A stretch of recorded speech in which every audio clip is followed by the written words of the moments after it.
Hi, I'm Eddie, and it's blowing a gale out here, so I'm doing a meditation, a guided meditation. It's called the Desert. It's about the root chakra. So, sometimes you have problems trying to engage your ideas into action, get them into the real world, that sort of thing. And sometimes it's a bit difficult. So, it's based around this stone here. It's called Tiger's Eye. It's quite pretty. It takes a couple million years to make one of these. So it's a pretty cool stone. It's made with fibres, and then they get filled up with some iron over a long time. The fibres are quite poisonous, actually. If it didn't have the iron in it. So it's funny how you can just add a little bit of something, it turns into something completely different. It's like people transform, and then you've got people that turn, their harshness of their lives into something a little bit better. So, I'll get out of the way, and you can look at the sand dune, and I'll talk.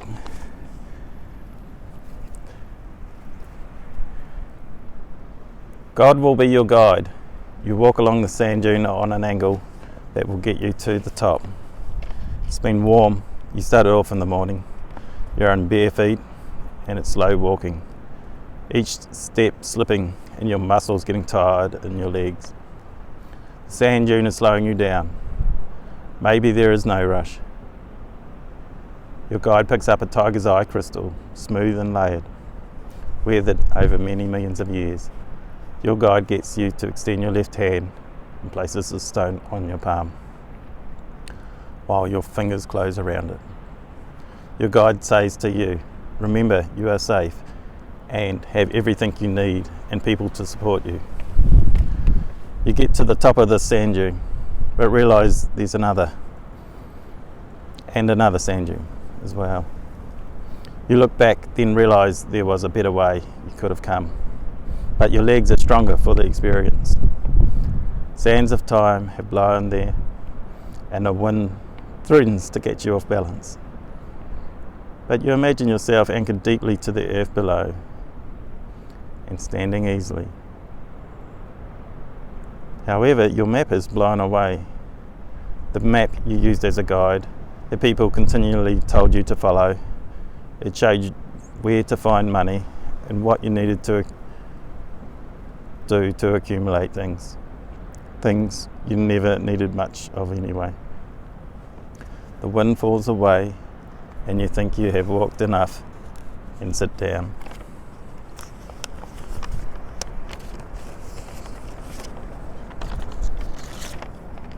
Your guide gives you a jacket.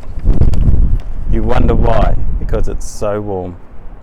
But it is so that you can slide down the large sand dune. Your guide says to you, even when life seems difficult, there is fun still to live. You position this jacket on the sand and try not to fall forward.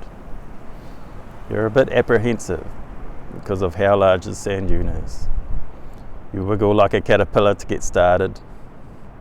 The sand sprays around you and the breeze plays on your face.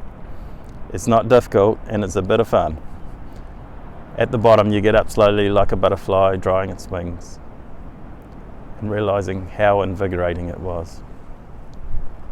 Ahead, there is a valley formed between sand dunes at the bottom. You follow along its curved line. The sand becomes damp under your feet, and then a small trickle of water forms. And as you walk further on, it becomes a very small stream. A grove of date palms gets larger as you walk towards them. Your guide shows you fresh water, a cascade, and suggests for you to make an intention before drinking. As a suggestion, your guide says to you, you don't need to eat excess food, hoard material things, or have a continuous focus on money.